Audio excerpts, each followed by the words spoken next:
Digital greetings and a warm analog welcome. This is the Critical Android with another episode of the Critical Cast. Today we've got a very special episode because we have a guest who has yet to appear on the program, and this will be her inaugural episode. Joining us from, well, natively from Northern Ireland, but from London, is Teresa. Hi, Teresa. Hello. How are you doing? I'm okay. Are you okay? No, well, I'm perfectly fine. I've got you on the line here for a great episode of the show. I know. I'm excited. I'm glad to have you here. Now, for those of you, obviously, who wouldn't know Teresa because you haven't been on the show before, she's amazing. She's a genius scientist. Yeah. You do a tremendous amount of work with immunology, correct? Yes. But we're not going to be talking about that today because that would be far too depressing of a subject. God, it's boring. Oh, I don't think it's boring. I think immunology is like absolutely fascinating. But Yes, but not as a podcast. well, you say that, but who knows? Maybe there's somebody out there who was like really gunning for that episode. It's like, God damn it, I was so close. We almost got the immunology podcast. God damn. But no, we're going to talk about a happier subject, and that's murder. So much happier. We were talking a bit before we started recording here, and you really like have this interest in like watching true crime dramas, things like that. What drew you to that? Well, I'm a scientist, as you say, so, I love facts and stuff. And I always wanted to be a forensic scientist, but I was always told it was nothing like CSI, so I decided to move away from that. But doesn't stop the interest flow. Do you find the forensics aspect more interesting than the psychological aspect of these people, or which is it? Yeah, I think I tend more towards that side of it rather than the psychological side of it. I mean, I'm a weirdo. I love looking at crime scenes and I'm even pathologist or not just because I'm a weirdo. Well, it's a very fascinating field of science. There was a show that ran for years here in the States called Quincy M.E. About a medical examiner, and for the time it was a very groundbreaking show in the fact that it was like CSI decades before CSI had appeared. So it was also more realistic and grounded in actual science, and it drew me into that field and wanting to learn more about it. But then somehow I strayed and got more towards the psychological aspect of things, so fuck if I know how that happened. But one of the things that we also mentioned was that you were pointing out to me that from a perspective of being outside of America, here in the States, we know an awful lot about American serial killers, and there's also quite a high incidence of that in the States as opposed to other countries. But there have still been a number of interesting and horrific murders that have occurred that are no less like notorious than what's happened here in the States. It's just that we don't hear about them because we tend to be more culturally isolated to what happens here. Yes, I was quite shocked about how many serial killers you've never heard of from England. Yeah, I mean, the one that I knew the most was Rosemary West and her husband, who like slaughtered a bunch of children and buried them in their yard. Yeah. The one that we're going to be focusing on today is actually it's a duo, a pair of sisters. No, they weren't actually serial killers. No, they just Did one. yeah, they killed them damn good though. They did a hell of a job. Yeah, I think they did a good job. Yeah. As do most murderers, really. Yes, but these are they're known as the Scissor Sisters, and in particular for the way that they butchered up their victim, the Mulhall sisters. Is that pronounced right? How do you pronounce that? Mulhall. Mulhall? Mhm. All right. Linda and Charlotte, who are from Dublin. And apparently this was a big case in Ireland in the media. Yeah, it was massive. We'd never had anything like this before. We'd never had such a horrific murder. What was the coverage like? Because I was in Northern Ireland, it was so in Northern Ireland, because it's separated from Ireland, still part of the UK, you get the UK news first, and then if you're watching the right channel, you would get the Irish news. So most of the coverage we saw was in papers rather than on TV. It was massive in the south. I can imagine. Yeah. Not like there was anything else going on at the time. Well, no, it was 2005. No, but at that point in time, much of the IRA violence had subsided and declared peaceful resistance at that point in time, so that took away a lot of that violence, and then all of a sudden you get a murder like this, and it's going to get into the news pretty hard and heavy. Yeah, well, especially since the Gardaí found a foot with some socks. Yeah, that's... I mean, that's going to shock anybody. Yeah, that's one of the interesting ways that actually this murder was discovered, was that literally there was a severed foot or leg with a sock still on it that was discovered in a canal, and that was like a clue that, hey, something's happened here, and we should probably try to look into it. I would hate to be the dog walker that found it. Can you imagine? What's that? Oh my god, it's a foot. And a sock, What too. would you do? Wonder if he got to keep the sock. No, it's probably evidence. Oh, why would you want to keep a sock? Souvenir? Oh, but it would have had like decomposing on and no. Oh, that's why they have bleach. It takes care of everything. This it happened in I believe they were from the southern part of Dublin. And for those of us, including myself, who aren't very familiar with Dublin and its layout and the different segments of it, depending on what area of Dublin you're in, if I'm not mistaken, it can be like a completely different experience of a city. Oh yeah, for sure. So there's north side and there's south side, and north side is technically known as the poorer side. So you have more like high-rise flats and stuff like that. Whereas the south side is known as the posh side of Dublin, where you have like Dublin's got postcodes by D1, D2, D3, D4, and so on. So the posh side of Dublin is known by the D4 sort of group of people. But there is some parts of south side that aren't quite posh and rich, and this is where these ladies came from. Yeah, I don't know how to pronounce this sector. Begins with a T. Ah, Tala. Okay. Have you ever been there? Yes. I've driven through it. I wouldn't stop. Put it that way. That was going to be my next question. How fast were you driving through it? Very, very fucking fast. That seems to be understandable based off what I've discerned from this. Now, the thing that's noteworthy about the fact that they grew up in this side is that this entire Mulhall family was very much in terrible economic state and a social state. Their family was rocked with numerous cases of problems with the law, domestic abuse, both physical and emotional, and it really just kind of eroded this family. Is this something that happens a lot in these parts of Dublin? I wouldn't specify Dublin. I think it happens quite a lot in Ireland. Like, we have a lot of alcoholics, as you know. All stereotypes aside, I don't Yeah. don't want to cater to that stereotype, especially when talking about something on a serious level. We're not drunk all the time. Just some old men. These sisters and their mother, they all had an alcohol problem. And you're not the best kind of person when you're drunk. I assume that they were quite violent when they're drunk, as are a lot of people in Ireland, or quite sure everywhere, get quite violent when they're drunk. Yeah, and I mean, there's a lot of domestic abuse cases in Ireland as well. I don't know about anywhere else, but I know it's quite big in Ireland. yeah, and the mother of this the Mulhall family, Kathleen, her original husband, their marriage broke down because he was abusive, and the two daughters that they had together, Linda and Charlotte, were also victims of that abuse, which makes things even more complicated when Linda herself was a mother of 4 children. And that's, all those things are going to carry down. That system of abuse and that history of it tends to span generations, and that's just a sad state of affairs. Yeah, I think one of her partners also abused her children. I wouldn't doubt it at all. Yeah, so I can see why the women hated men. And then the younger sister, Charlotte, she also had a history of drug and alcohol abuse, which obviously made things more difficult for them growing up. She was also involved in prostitution, and that's going to expose you to quite a lot of criminal elements to begin with, just from that. And a lot of prostitutes resort to drugs and whatnot to either keep themselves going, or because it's part of the lifestyle, their partners or their clients, I guess you could say, expect it. It's one deep, dark spiral into an abyss that it's very hard to get out of. Yeah, not only were they addicted to alcohol, they were also quite big into drugs and heroin. It's just sad how it pretty much destroyed this family even before it had a chance to fully begin. And that's not to say that it excuses the behavior that... Oh, no, not at all. No, but it's just one of those factors that go into it. But then we come to the actual subject of the murder, and this guy's name I cannot pronounce because it's...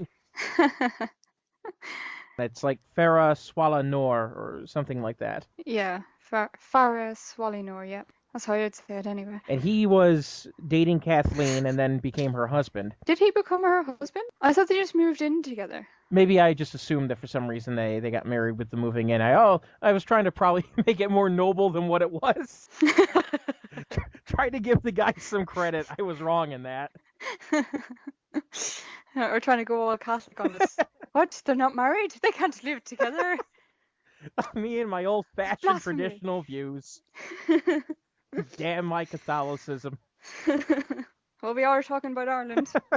No, it says in my notes here that he was an abusive asshole as well. He was a very terrible person. He was not a nice man at all. He took advantage of a mentally disabled 16-year-old Chinese girl while he was, before he met up with Kathleen. Yeah.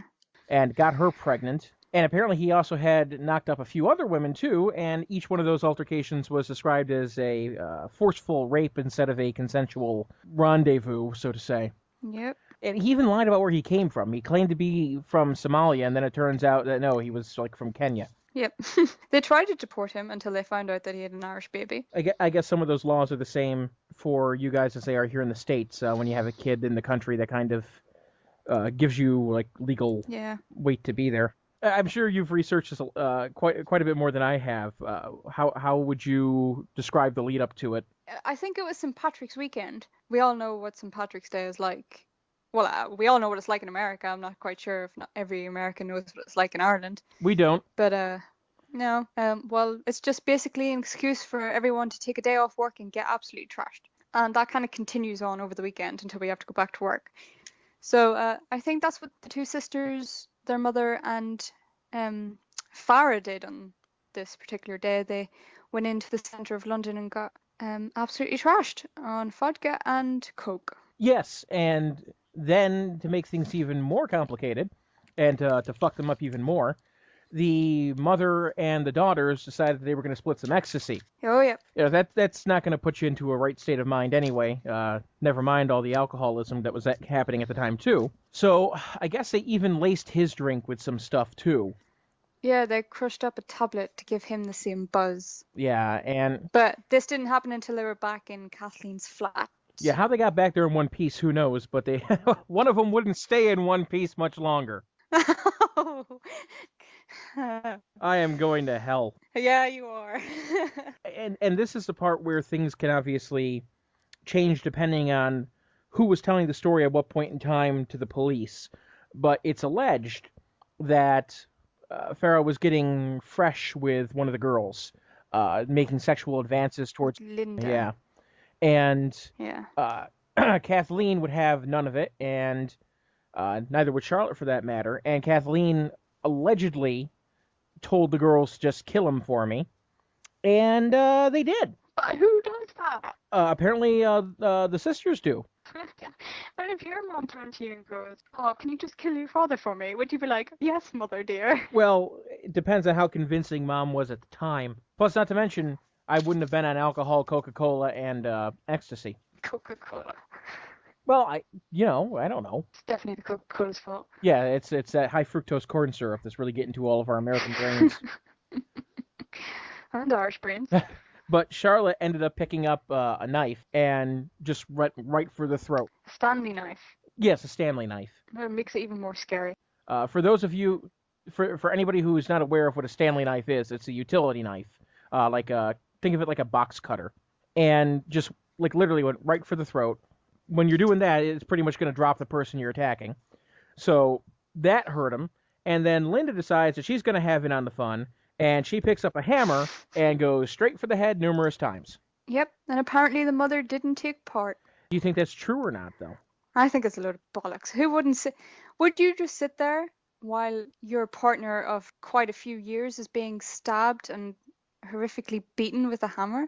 It's a good question, because I wonder if she actively participated because of any kind of like pent-up hatred that she had for him. I mean, there must have been.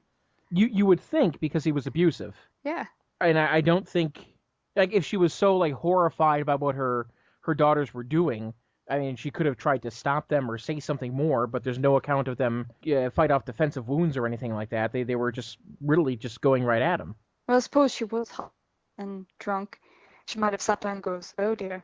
yeah, just gently looking onwards. Oh, dear. Like, oh, that's going to be a mess to clean up afterwards. Yeah. That's probably one of the main thoughts of an Irish mother. Oh, damn the mess.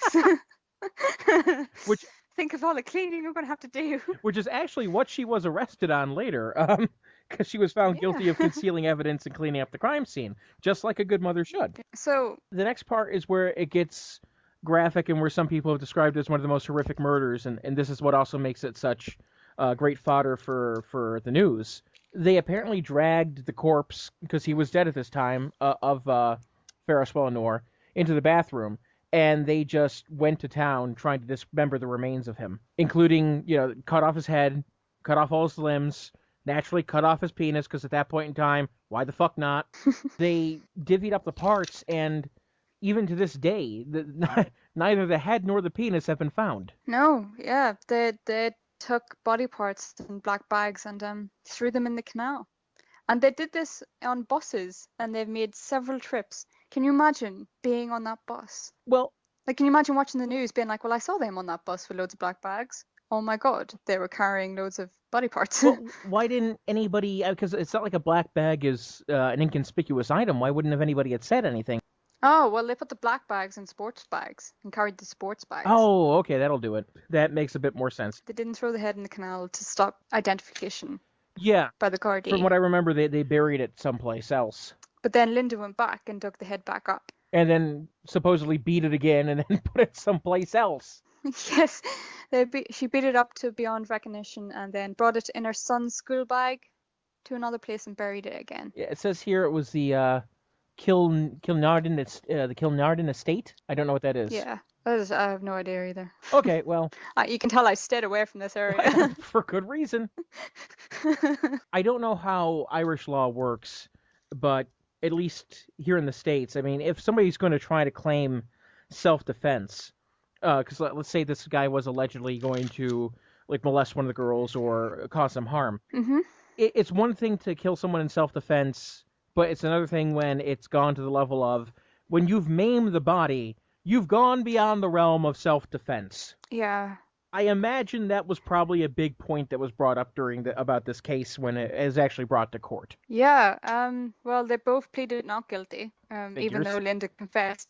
Actually, I think it was Linda's confession that brought it to the forefront of what even happened, too, that actually got the charges going. Yeah, because the sisters were arrested and they claimed to have no knowledge whatsoever, and at that point they were released, and the Gardaí's investigation was going nowhere until Linda contacted them and confessed. Is there been any speculation as to why she would have done that? I have no idea.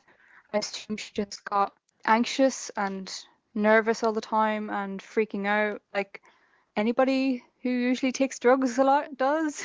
It could be, or maybe in a bit of a moment of sobriety of some sort, she decided to come clean. Who knows? I just find it rather interesting that after committing such a grisly crime, she opens up to it when they really had gotten away with it. But if that was the case, then she would probably have pleaded guilty at the court case. Yes, but at the same time, a lot of people won't plead guilty because it gives you different options if you plead not guilty, at least in the American legal system. Like, even if you're guilty of the crime, pleading not guilty opens up defense strategies and possible plea deals and things like that, where if you automatically plead guilty, you're kind of shutting yourself off to those defenses. So a lot of lawyers will instruct their client just to plead not guilty, and then we can sort things out from there. I thought with films that if you pleaded guilty, you got a lesser term. It depends on the case. Like, especially if it's something like as bad as a murder case, there's certain things that they're automatically going to do. Like, if you plead guilty to murder, you're pretty much fucked. But if you plead not guilty, No.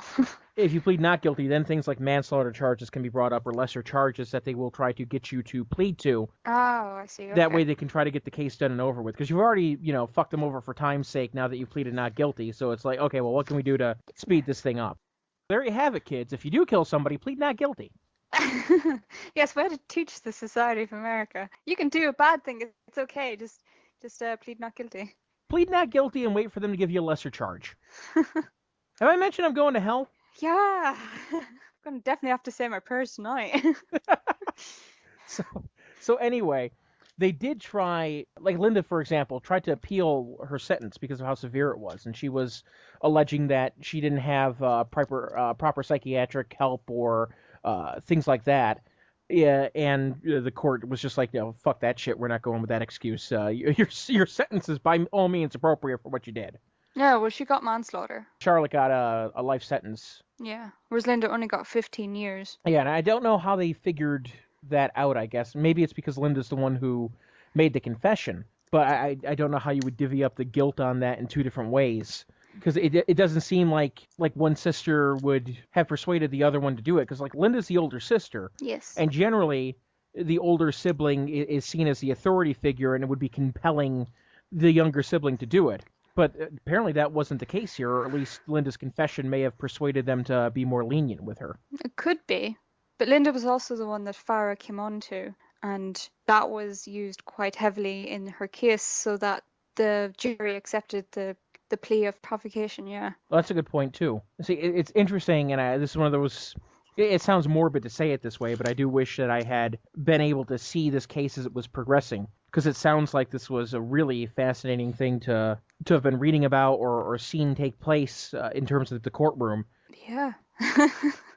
It's just mind-blowing, isn't it? But should we tell them about the mother? I think you should. Yeah, I'll have you talk about the mother. Okay, so as soon as Linda gave her confession, the mother up and left, and she fled, and the police couldn't find her until 2008 when she turned up in England. She voluntarily came back. I don't know why, but she did. And maybe for the same reasons that Linda confessed. Yeah, maybe. There's definitely a secret going on somewhere that we don't know about. And she got brought to court, was charged with impeding an arrest and cleaning up the crime scene. Basically, concealment of evidence when it comes to that. Since obviously, if you're tampering with the crime scene, you're directly interfering with the investigation process. So that's one of those things that they kind of get you at pretty quickly. Yeah, so she got 5 years. Yeah, all things considered, not too much, especially considering she's the one who allegedly gave the order to kill. Yeah, but apparently didn't get involved. Yeah, and then I read an article that was published not too long ago, only a couple years ago, where the mother, Kathleen, was trying to insinuate that her ex-husband killed Farah Swallow-Noor. Well, if that was the case, why would she let her two daughters go to jail? Exactly. I don't know why she was trying to allege that, or if she was trying to kind of find a way of making them like less guilty. I don't know. It just seems like complete bullshit. Well, yeah. But it's sad because her ex-husband isn't around anymore to defend himself, which is pretty sad. This is another one of those tragic parts of the case, but he committed suicide not long after their arrest. And now, mind you, he was an alcoholic too, so I'm sure that played a factor in it. But it could have easily have been just the association with them at that point in time for such a heinous crime. He just couldn't take it, and he took his own life. Sad. It is. It's when you think about it from their time of childbirth and the household they grew up in with the abuse and whatnot, and then how the entire family got torn apart by these demons, just one after another. Such far-reaching consequences from one act. Well, not only the consequences of like those kind of actions with like violent crime and the stigma that can put on a family, because these girls, I should note, they have not been out of the news completely ever since this happened. Like there's still news articles that pop up about their lives, like if they're photographed outside of prison walking down the street. I guess one of their I think it was the younger sister, yes. Charlotte, her lesbian lover was found dead, and like that was big news still and was making the papers. And it's sad that even though if they're trying to make a life for themselves after this, they're never going to be able to, or at least Linda is trying to make a life for herself outside of prison. She'll never be able to because she's going to be constantly haunted by this. And who knows, because I don't want to pass judgment. Obviously, she did the crime. But when you're a victim of abuse, you're fucked up on drugs, there's alcohol in your system, all these things are going on, and you're not in the right state of mind by any means. Is it possible for somebody like that to reform and get onto another path of life, like a better one? I don't know. But even if it is possible, she'll never really have the chance because this is going to be around her for whatever life she has left. Does she deserve chances? That's a good question. I know here in the American justice system, second chances are not a big thing, depending on the crime. There's always a stigma attached. People who have been in prison, their odds of finding another job or completing like any kind of schooling that they may have had left or anything like that, they're pretty much fucked. You can't even vote if you're a convicted felon. So, your rights even on the political landscape are taken from you. Well, I don't want to make any hardcore judgments myself, but you've killed someone, you've ended a person's life, be it if that person was horrible, mean, raped people, or was just an innocent person. I don't really see how you deserve second chances. It's really a tough decision. And again, it's not because this was a complete self-defense act. If it was, they wouldn't have chopped up the body. Yeah. I mean, Linda afterwards just distributed his head parts around the bins of Phoenix Park. That's intense. Yeah, that's a hell of a delivery system. I suppose she thought, well, if they only find one bit, they're not going to know who's from. Yeah, I'll just make my rounds today. What were you out doing, honey? Oh, just putting pieces of head in different parts of the park. Ugh. How was your day? Two children. But yeah, it's one of those. That's right too. That's the other part. I just all the kids that Linda had. She has 4 young kids, or at least at the time there were 4 young kids. What's their lives going to be like? Yeah, they were taken into care. Yeah, I don't know. Is the Irish foster care system particularly good? I don't know. Well, that'll be our next investigative journalism. I'll just have to pry you away from your work trying to cure the flu and all that stuff, and just say, go to these Irish foster care homes and see what they're like. Yeah. I don't think that. I assume they're good. Otherwise, we would have heard bad news reports. But yeah, the 4 young kids were taken into the foster care system. I tried to find out some information about them, but can't really find anything, and it's probably for the better too that you can't find anything about them, because none of their information would have been released. Yeah, they need to have as fresh a start as they can in life to see if they can break this terrible cycle of drug abuse and violence, and God can only hope and pray that does happen. Hopefully they were taken in by a nicer family. One can hope. Yeah. There was also, I guess, another interesting part of this case that came out of this, Saul, was that, as I mentioned, they were constantly in the news. And I think it was during Charlotte's time in prison, there was a picture that leaked of her holding up a knife to the throat of another prisoner. Oh yeah, a male prisoner. Yeah, and that brings up a couple questions, how the fuck she get a knife? Who the fuck took the picture? And did they just there's it. We'll hold it right there for 1 second. Let me get a picture of this. This is gonna be good. And how did that photo get onto the internet then? Yeah, how did all this happen? But either way, because it happened and because it leaked online, it's like the Irish justice system just went, fucking shit, how did this happen? We need to do some changes. Yes, and they made quite a big change, didn't they? Oh, I'm sorry, maybe it was more like, fucking shite. Oh, Jesus. How did this happen? That's Scottish. Sorry, it's not Scottish, yes. This is Scottish. She got a knife. How the fuck did we let that happen? Sorry, get back in there, take that knife away. What do you mean the photo went out? Sorry, take that knife away from her before she causes some damage. You're definitely Scottish. Okay, well now I am, yeah. Slipping in different accents. Well, since we've strayed that far away from the topic in general, I would like to thank Teresa for being on this episode as we discuss the Scissor Sisters, bringing in some insight into to the way Ireland has covered the crime, a little bit about the culture too, since it's not something that we get exposed to on a regular basis here. Thank you. You're welcome. And I would like to have you on a future episode as we discuss more either homicides or even just Irish culture and either misconceptions that we Americans have or things that you really find obnoxious about Americans too. That could be interesting. We'll see what happens. But either way, this is the Critical Android. Once again, thanking you for listening. You can check out the Facebook page of the Critical Android. There's also the Twitter and the YouTube channel, which you're presumably watching this on. But please leave comments, feedback, suggestions. Let us know what you would like to hear. And until then, enjoy the rest of your day and have pleasant dreams of electric sheep.